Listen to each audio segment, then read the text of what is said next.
auditrices et auditeurs, bienvenue à ce 24e numéro de Lolaka Yaouélé, un podcast de Bouteli et du groupe d'études sur le Congo GEC, réalisé dans le cadre du projet Outafitia Amani, au micro à Genonga Chobert, chercheur principal pour les Ouélé. Dans ce nouveau numéro, j'ai le plaisir de recevoir M. Xavier Bonané Angazi, ancien député national élu de Dungu et membre de la Commission Environnement et Développement durable de l'Assemblée nationale, ancien secrétaire général du gouvernement de la RDC et formateur à l'École nationale d'administration ENA.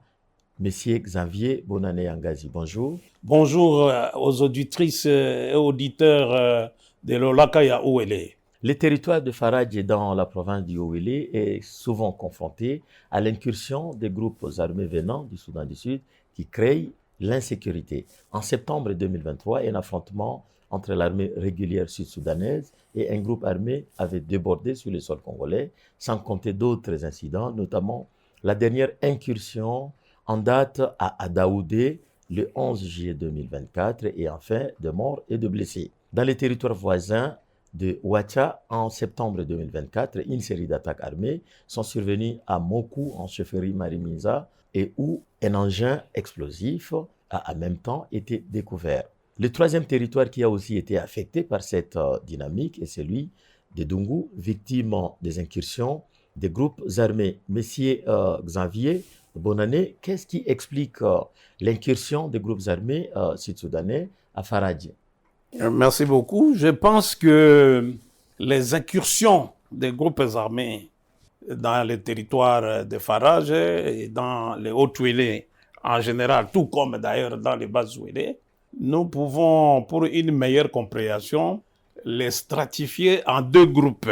Il y a des incursions qu'on peut considérer qui est le fait des groupes armés des pays limitrophes, notamment le Soudan du Sud et la République centrafricaine, qui ont leur rébellion là-bas, qu'on considère comme groupes armés. Alors, ces rébellions-là, de la RCA et du Sud-Soudan, des fois, font des incursions chez nous, dans les Hauts-Uélé et dans les Bas-Uélé. Et vous venez de signaler maintenant, en début de cette émission, quelques cas qui se sont passés dans les territoires de Faradje et dans les territoires de Dungu. Une deuxième incursion que je pense qu'on doit signaler, ce sont les incursions des groupes de l'armée régulière, la SPLA.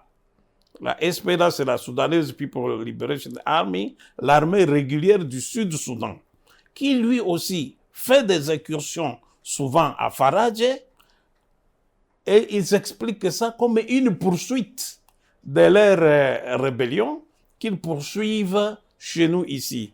Vous êtes sans ignorer que le territoire de Faradje aujourd'hui, on y trouve presque 50 000 réfugiés sud-soudanais, et il y a des réfugiés qui sont dans des camps de réfugiés régulièrement, dans des sites régulièrement répertoriés, mais il y a aussi des réfugiés, comme c'est le même peuple qui est de part et d'autre de la frontière, il y a des réfugiés qui sont disséminés à travers la population.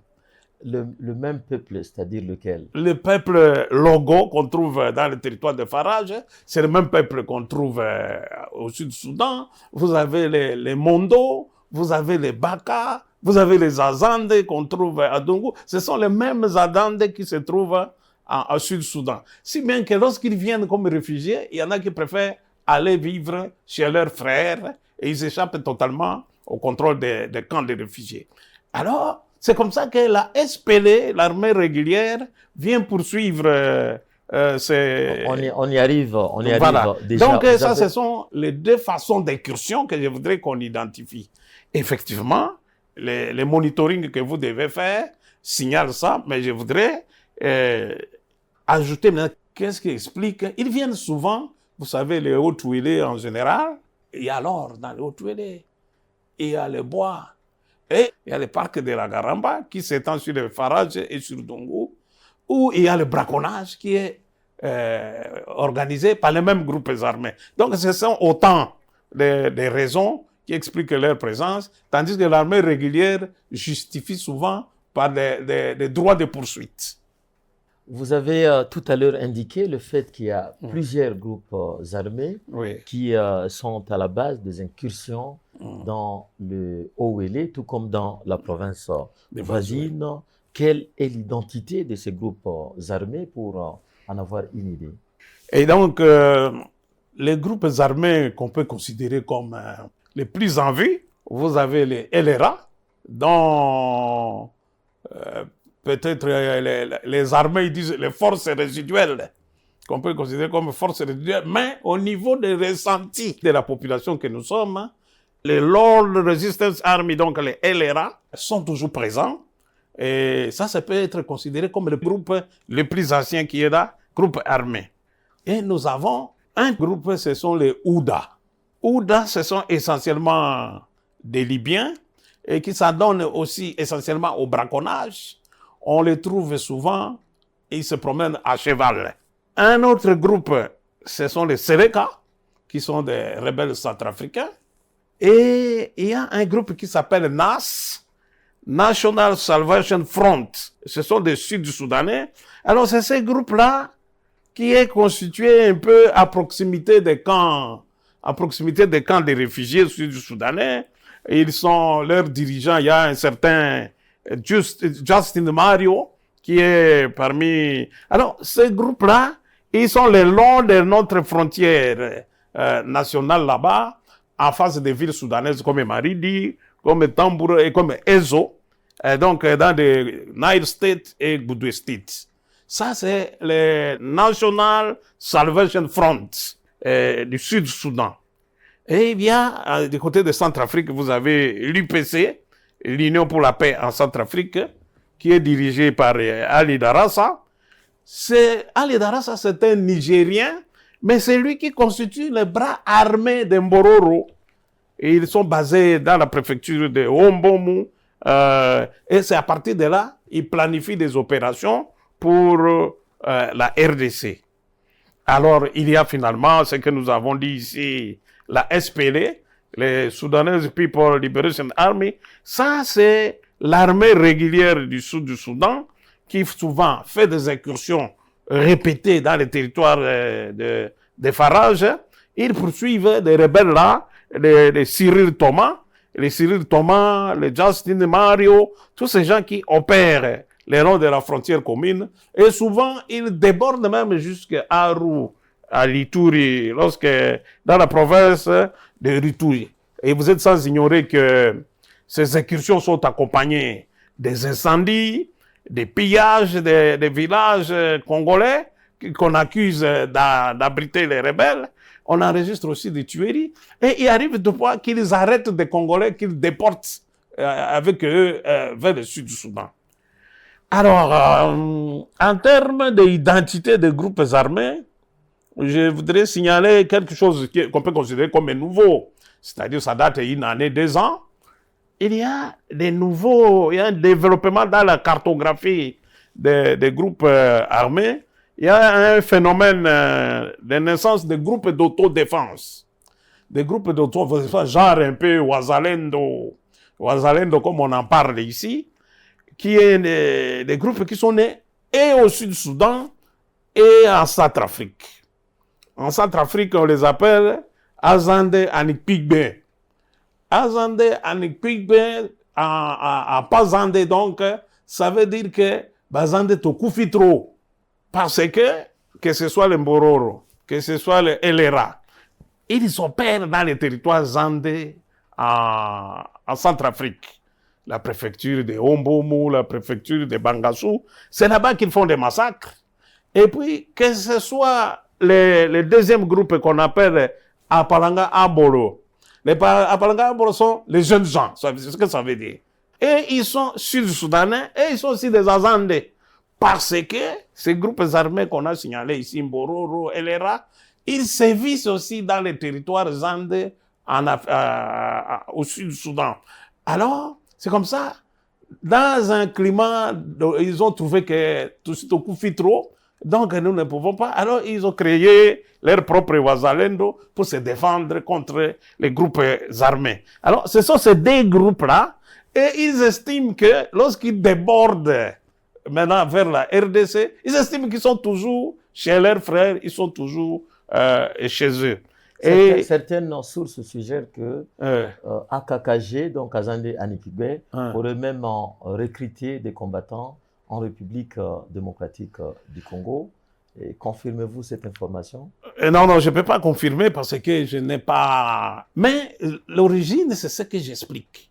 De la même manière que je vous ai parlé des réfugiés, Logo, Mondo, etc., lorsqu'ils traversent chez nous, ils estiment qu'ils sont chez leurs frères, puisque c'est un même peuple. Il y en a des mêmes, les Azande là-bas, de Centrafrique ou bien du Soudan.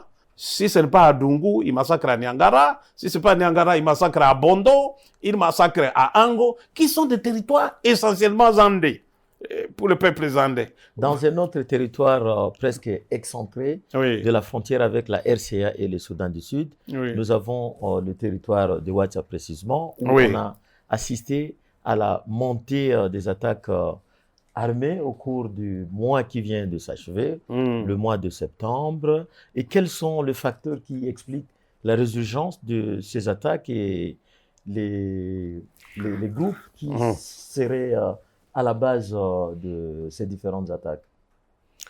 Bon, dans les territoires de Ouacha, c'est un phénomène différent. Le territoire de Ouacha n'est pas affecté par les différents groupes que nous venons d'énumérer tout à l'heure.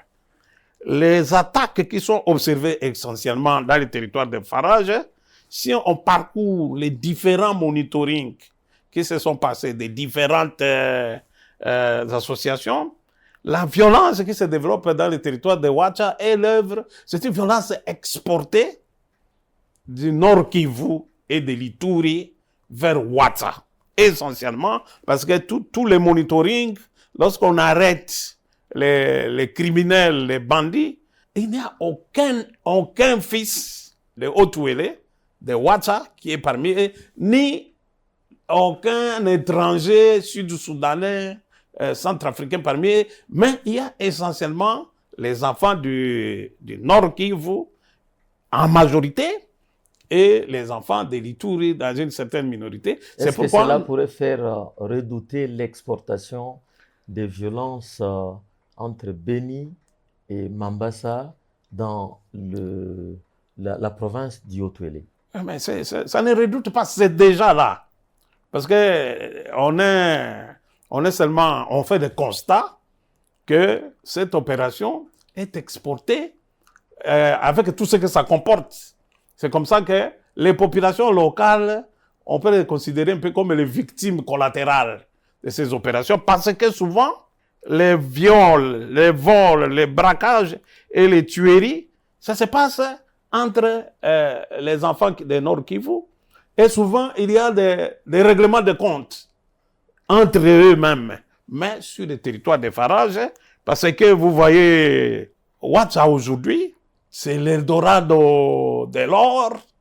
Et avec la grande société Kibali qui est à Ouacha, il y a presque 2 milliards de dollars qui flottent dans l'air là-bas.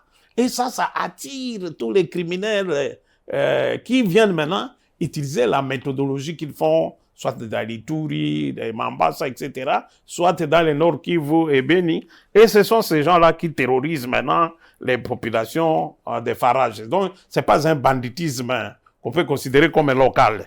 Alors, un autre territoire qui était affecté par l'incursion de groupes armés étrangers était celui de Dungu, qui est situé à la frontière avec à la fois la RCA et les Soudan du Sud. Mais depuis un certain moment, on constate que ce territoire a recouvré le calme. Comment expliquer cela? Est-ce que ce calme vous paraît précaire ou durable?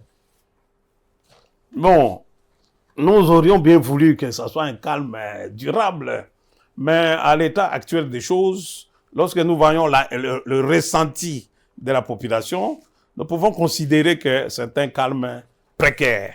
Parce que pas plus longtemps qu'au mois d'octobre, on a signalé déjà des incursions du côté de Doruma, essentiellement avec des forces qui tournent vers le territoire de Ango, vers le territoire de Bondo, qui déborde dans la collectivité Ndolomo, qui déborde dans la collectivité Malingindo, dans le territoire de Dungu. Donc, c'est un calme qui est précaire. On a signalé les incursions de LRA, mais nous voudrions que le calme qui est là soit consolidé. Cela veut dire que... On revient vers la fin Oui. de l'émission. Voilà. Et comment est-ce que ces dynamiques affectent le vécu quotidien de la population des territoires affectés par l'insécurité, en l'occurrence Dungu, Faradje et Ouatta? Ça affecte très négativement le vécu quotidien, d'autant plus que la population est obligée de changer de mode de vie. La population de Dungu, que ce soit de Dungu ou de Faradje, c'est une population essentiellement sédentaire, une population agriculteur, et avec les Mbororo, dont les bêtes dévastent les champs, avec l'existence des LRA, etc., et les autres groupes armés, les gens ne peuvent plus faire l'agriculture. Les gens ne peuvent plus faire la pêche. Les gens ne peuvent plus donc aller au champ, aller dans les rivières, parce que lorsque vous y allez, il y a plusieurs chances que vous tombiez sur de ces groupes armés. Alors ça a une influence négative sur la production locale, et ça a une influence, même ceux qui pouvaient aller, il y a parce que tous ces groupes armés sont attirés aussi dans les carrières des mines, dans les carrières là où ils peuvent trouver de l'or, etc. Et tout ceci, les populations sédentaires sont obligées maintenant d'être toujours en mouvement pour fuir les endroits qui sont d'insécurité. Et naturellement, vous ne serez pas surpris qu'on ait de la faim, qu'on ait les maladies, ainsi de suite. Il y a eu quelques tentatives de la mise en œuvre de mécanismes de coopération militaire entre la RDC et la RCA d'une part, et entre la RDC et le Soudan du Sud d'autre part. Parlons du Haut-Uélé singulièrement. Il y a eu des rapprochements entre les autorités provinciales du Haut-Uélé et celles de la province voisine du Soudan du Sud équatorial, oriental, et récemment également les autorités de Kinshasa viennent de signer un accord de coopération militaire avec la RCA en vue d'essayer de rétablir la sécurité dans ces zones d'Azuélé, Haut-Uélé. Quelle est votre appréciation par rapport à ces démarches? Bon, nous avons souhaité vivement que ce genre d'approche soit non seulement encouragé, mais qu'il se multiplie.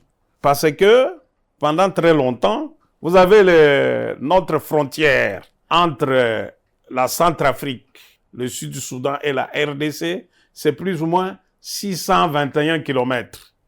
À partir des triangles de Centrafrique jusqu'à vers Aba, c'est plus ou moins 621 km, une frontière poreuse.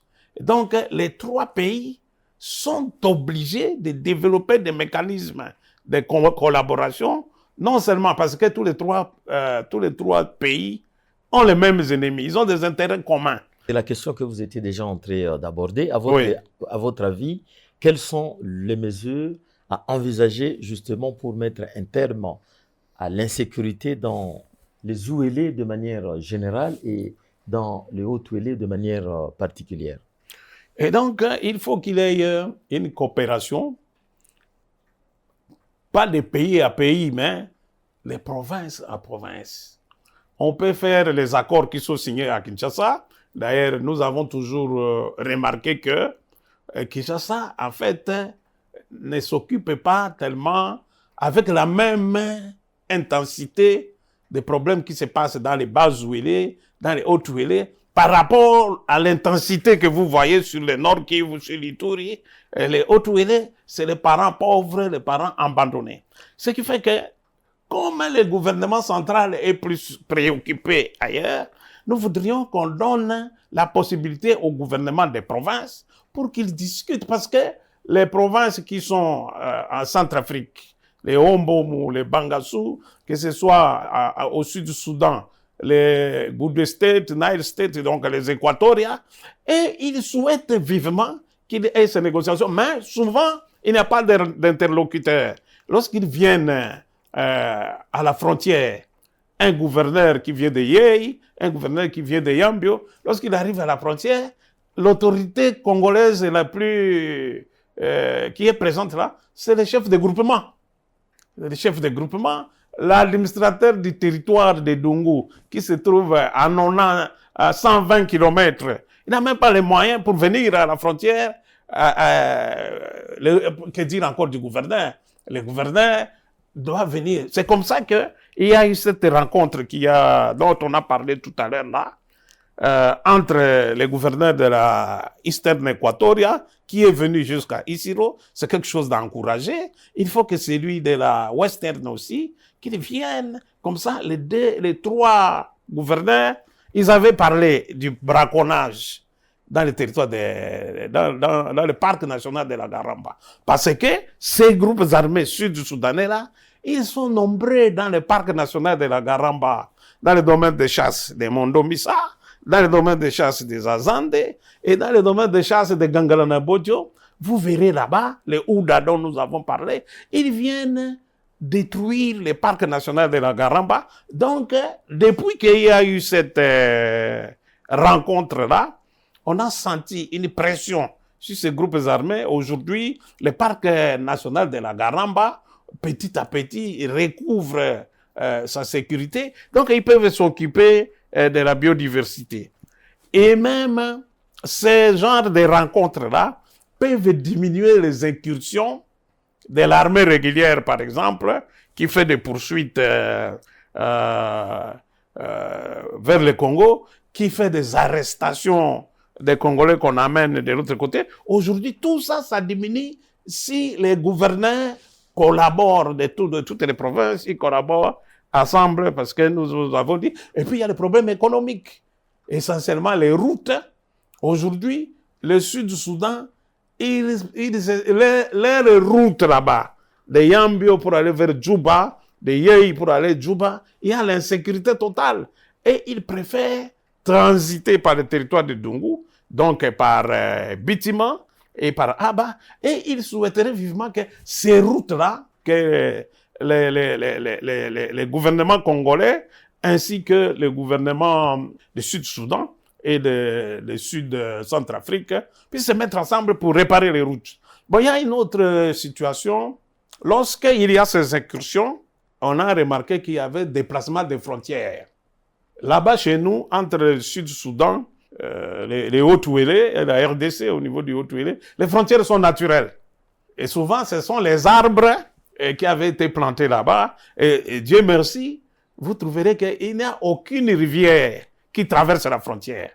Toutes les rivières qui sont là commencent à la frontière, soit pour venir au Congo, commencent à la frontière, soit pour aller au Sud-Soudan. Et c'est une crête. Donc, il n'y a pas de borne géodésique qu'on a implantée. Donc, il y a certains endroits où on a planté des arbres pour indiquer la frontière, mais il y a certains endroits où on a mis aussi des bornes. On a mis des bornes. Mais, à un moment donné, lorsque ces forces-là font des incursions, ils coupent les arbres et ils déplacent des bornes. Heureusement, nous avons suivi la rencontre qu'il y a eu de haut niveau avec la RDC. Ce problème-là a été souligné. Bon, nous encourageons cela. Le gouvernement doit envoyer pour qu'on fasse des bornages des frontières les plus donc modernes possibles. Messieurs Janvier, bonne année Angazi. Merci pour votre participation à ces nouveaux numéros de Lola Kayawele, un podcast de Bouteli et du groupe d'études sur le Congo GEC, présenté dans le cadre du projet Outafitia Amani. Je rappelle que vous êtes un ancien député élu de Dungu et membre de la commission Environnement et Développement durable de l'Assemblée nationale, ancien secrétaire général du gouvernement de la RDC et formateur à l'École nationale d'administration, ENA. Et c'est la fin de ce 24e numéro de Lola Kayawele. Auditrices et auditeurs, merci de l'avoir suivi. Je vous retrouve bientôt pour le prochain numéro de Lola Kayawele. Au revoir.